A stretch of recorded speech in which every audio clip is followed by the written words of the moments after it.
Akala mo pag yung pera online mo nakikita, parang play money lang. Dali lang gastusin, tapos madali ka pang nabubudol ng mga free shipping. Sige na nga tayo, kasama nyo na ako. Hitnuknukan ng ganda, yes! Nawawalan din ng pera. Sabi ko naman sa'yo, hindi porkit maputi ang balat. Ibig sabihin may pera na, mayaman na.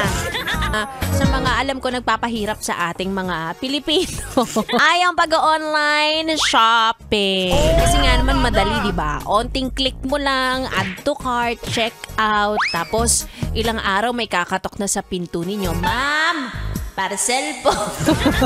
Dahil mabilis ng umorder ngayon at hindi mo namamalayan kapag online, malaki na pala yung mga 1.5 ganyan kasi hindi mo siya hawak. Akala mo pag yung pera online mo nakikita, parang play money lang. Dali lang gastusin, tapos madali ka pang nabubudol ng mga free shipping. Sige na nga tayo, kasama nyo na ako. Pero isa daw technique para hindi ka mabudol. Ang gawin mo daw, i-add to cart mo muna lahat. Balikan mo pagkatapos ng isang linggo. Ginawa ko yan. Binalikan ko pagkatapos ng isang linggo. Alam mo kung ano nasabi ko? Bakit kailangan ko ng pang-is-is? Hindi naman ako naliligo.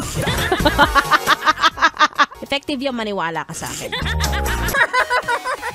Napayes ka ba sa napanood mo, yes friend? Alam mo na ang gagawin mo, ha? Hit like and subscribe. And click the notification bell para ma-update ka namin. Kung gusto mo, mag-comment ka pa. Hindi ka namin iisnabin.